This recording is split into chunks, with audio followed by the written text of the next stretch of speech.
Welcome back to clean news Rajasthan. चलिए देखते हैं राजस्थान की 15 फटाफट बड़ी खबरों को।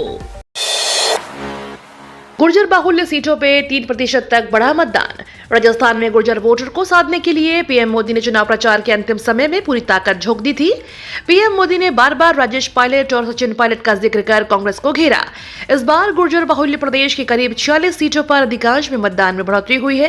राजनीतिक विश्लेषक इसके अलग अलग मायने निकाल रहे हैं, जबकि कांग्रेस और बीजेपी का दावा है कि मतदान बढ़ाने से उन्हें फायदा होगा। उल्लेखनीय है कि पिछले विधानसभा चुनावों में 46 में से 32 सीटों पर कांग्रेस और उसके साथ आए विधायक जीते थे। इसमें पूर्वी राजस्थान के 7 जिलों की 39 सीटें शामिल हैं। मतदान प्रतिशत बढ़ने को लेकर भाजपा व कांग्रेस अपने पक्ष में बढ़त का दावा कर रही हैं। बीजेपी प्रत्याशी ज्योति मिर्धा के समेत 3 के खिलाफ केस दर्ज। राजस्थान के नागौर सीट से बीजेपी प्रत्याशी ज्योति मिर्धा और उनकी बहन समेत 3 के खिलाफ केस दर्ज किया गया है। पुलिस कमिश्नरेट के उदय मंदिर थाना पुलिस ने नागौर से भाजपा प्रत्याशी ज्योति मिर्धा और उनकी बहन समेत 3 पर धोखाधड़ी सहित अन्य धाराओं में मामला दर्ज हुआ है। फरियादी अनिल चौधरी के तगासे पर कोर्ट के आदेश के बाद पुलिस ने ये कार्रवाई की है। उनकी बहन राज्यसभा सांसद दीपेंद्र हुड्डा की पत्नी हेम श्वेता और प्रेम प्रकाश मिर्धा को भी आरोपी बनाया गया है। मामला आदर्श प्रगतिशील गृह निर्माण सहकारी समिति के भूखंड विवाद का है, जिसमें तीनों आरोपियों पर फर्जीवाड़ा करने का आरोप लगा है। राजस्थान बार एसोसिएशन चुनाव, एक ही दिन होंगे चुनाव। राजस्थान में अब एक ही दिन सभी बार एसोसिएशन के चुनाव होंगे। राजस्थान हाई कोर्ट के आदेश पर दखल देने से सुप्रीम कोर्ट का इनकार कर दिया गया है। हाई कोर्ट ने सभी बार को एक ही दिन में चुनाव और परिणाम घोषित करने के निर्देश दिए हैं। देश की शीर्ष अदालत ने हाई कोर्ट के आदेश पर दखल देने से इनकार कर दिया। जस्टिस BR गवाई और प्रशांत कुमार मिश्रा की खंडपीठ ने यह आदेश दिया है। अशोक गहलोत बोले, यह कुर्सी मुझे नहीं छोड़ती। राजस्थान के मुख्यमंत्री अशोक गहलोत ने कहा कि राजस्थान की तर्ज पर तेलंगाना में गारंटी योजना लागू की जाएगी। हैदराबाद में सीएम अशोक गहलोत ने प्रेस वार्ता की। उन्होंने कहा कि मुझे कुर्सी नहीं छोड़ती, आगे भी नहीं छोड़ेगी। सीएम अशोक गहलोत ने हैदराबाद में PCC कार्यालय में प्रेस वार्ता को संबोधित किया। गहलोत ने कहा कि 5 राज्यों में कांग्रेस शानदार प्रदर्शन करेगी, सरकार बनाएगी। तेलंगाना में कांग्रेस ने जो गारंटियां दी है वह शानदार है। सोनिया गांधी ने तेलंगाना का बड़ा निर्णय लेकर तेलंगाना बनाने का फैसला लिया। राजस्थान में कांग्रेस ने लोगों को खून के आंसू रुलाए। भाजपा प्रदेश अध्यक्ष CP जोशी ने मुख्यमंत्री अशोक गहलोत के प्रधानमंत्री मोदी सहित भाजपा नेताओं के भाषणों से दंगे भड़काने की कोशिश के बयान पर पलटवार किया। जोशी ने कहा कि प्रधानमंत्री ने कोई ऐसी बात नहीं की जिससे दंगा भड़के।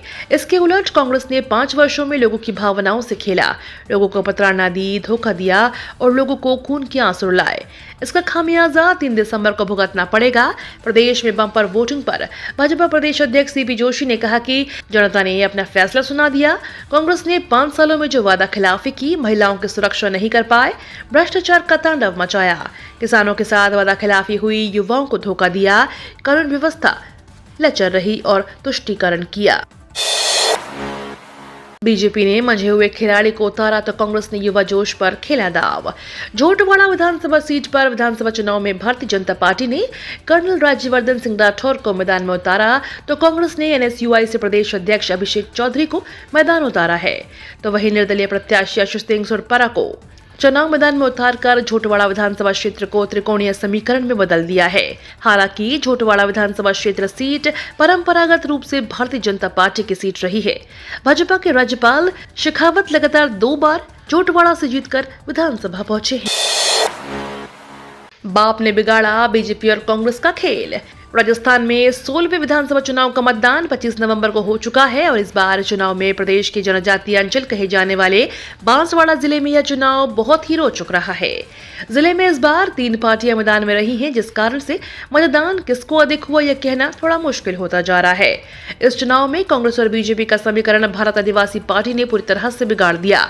इस बार भारतीय आदिवासी पार्टी के प्रत्याशियों को ग्रामीण क्षेत्र में भारी समर्थन मिला है।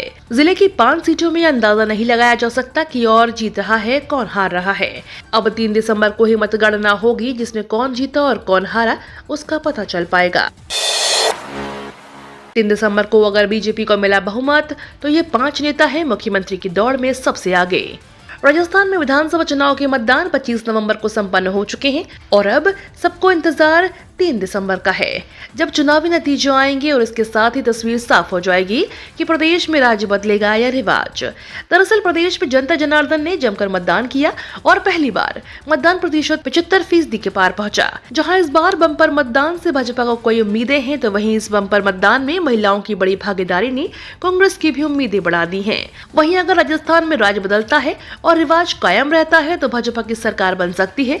ऐसे में सबसे बड़ा सवाल यह है कि आखिर मुख्यमंत्री कौन होगा। स्तरीय सुरक्षा के बीच शुरू होगी मतगणना। हर विधानसभा के लिए लगेगी 14 टेबल। जिले में विधानसभा चुनाव में मतदान संपन्न होने के बाद अब मतगणना की तैयारी शुरू हो गई है। जंक्शन में राज्य के पॉलिटेक्निक कॉलेज परिसर में बनाए गए स्ट्रांग रूम में ईवीएम को सुरक्षित रखा गया है।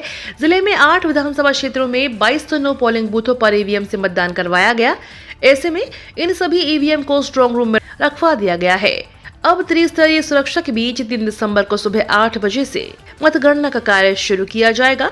इनमें ईवीएम स्ट्रांग रूम के आसपास सीएपीएफ सेना के जवानों को लगाया गया है। स्ट्रांग रूम के बाहर आरएसी कंपनी को तैनात किया जाएगा। मक्के के अधिक उत्पादन से खुलेंगे रोजगार के अवसर। मक्के की खेती को लेकर दक्षिण राजस्थान मुफीद है। इस खेती के लिए किसानों को आगे आना चाहिए। इसका अधिक उत्पादन करने से रोजगार के साधन यहाँ पर बढ़ेंगे और किसानों की आय में भी इजाफा होगा। ये बात मेजबान ऑफ इंडिया डॉक्टर साई दास ने कहा। उन्होंने कहा कि राजस्थान पर्यटकों का स्थल है। ऐसे में यहाँ आने वाले पर्यटकों को फ्रेश मक्का नहीं मिल पाता है। यदि इसका उत्पादन राजस्थान में बढ़ाएंगे तो डेयरी प्रोडक्शन बढ़ेगा, रोजगार के साधन भी बढ़ेंगे। चीन के बच्चों में फैल रही रहस्यमयी बीमारी। चीन के बच्चों में फैल रही रहस्यमयी बीमारी को लेकर राजस्थान में चिकित्सा और स्वास्थ्य विभाग ने अलर्ट जारी किया। बच्चों में निमोनिया और इन्फ्लुएंजा के मामले बढ़ने पर केंद्रीय स्वास्थ्य मंत्रालय की ओर से राज्यों को एडवाइजरी भेजी गई है।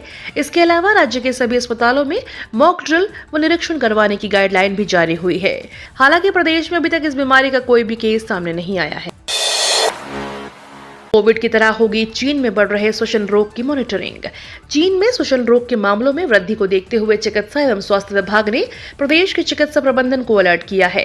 विभाग के अतिरिक्त मुख्य सचिव शुभ्रा सिंह ने मंगलवार को प्रदेश भर के अधिकारियों के साथ वीडियो कॉन्फ्रेंसिंग में कहा कि केंद्र सरकार की ओर से जारी पत्र और उपलब्ध सूचनाओं के अनुसार अभी तक स्थिति चिंताजनक नहीं है, लेकिन प्रदेश में संक्रामक रोगों की सर्विलांस और रोकथाम के लिए चिकित्सा प्रबंधन पूरी सतर्कता के साथ कार्य करे। फिलहाल देश में इस बीमारी का एक भी मामला सामने नहीं आया है। उन्होंने कहा कि प्रदेश के अस्पतालों में सुविधाओं की पड़ताल के लिए आज बुधवार को सरकारी अस्पतालों में मॉक ड्रिल की जाएगी। जयपुर में नॉन स्टॉप रिमझिम बारिश का दौर जारी। पश्चिमी विक्षोभ के असर से राजधानी जयपुर सहित आसपास के 1 दर्जन जिलों का मौसम पूरी तरह से बदला हुआ है। तापमान में भी गिरावट के साथ ही हल्की बारिश का दौर जारी है। कोहरा छाया होने के चलते विजिबिलिटी भी कम है, जिसके चलते वाहन धीमी गति से चल रहे हैं। तो बारिश की वजह से दोपहिया वाहन चालकों को खासी परेशानी का सामना करना पड़ रहा है। लोगों को बारिश से बचने के लिए कई तरह छुपकर बचने का प्रयास करना पड़ा। मावठ की वजह से तापमान में भी गिरावट दर्ज हुई है। राजधानी जयपुर में आज सुबह से ही रिमझिम बारिश का दौर जारी है। इसी वजह से मौसम तो खुशनुमा बना हुआ है, लेकिन तापमान में गिरावट से सर्दी का एहसास होने लगा है। ऑस्ट्रेलिया ने भारत को 5 विकेट से हराया। भारत ऑस्ट्रेलिया के बीच तीसरा टी20 मैच गुवाहाटी में खेला गया। भारतीय टीम ने पहले बल्लेबाजी करते हुए 223 रन का लक्ष्य दिया। ऋतुराज गायकवाड़ ने नाबाद 123 रन की पारी खेली। भारत ने 20 ओवर में 3 विकेट खोकर 222 रन बनाए। जवाब में ऑस्ट्रेलिया ने 5 विकेट से मैच जीत लिया। मैक्सवेल ने शानदार पारी खेलते हुए नाबाद 104 रन की पारी खेली। टनल से निकले मजदूरों के लिए बड़ा ऐलान।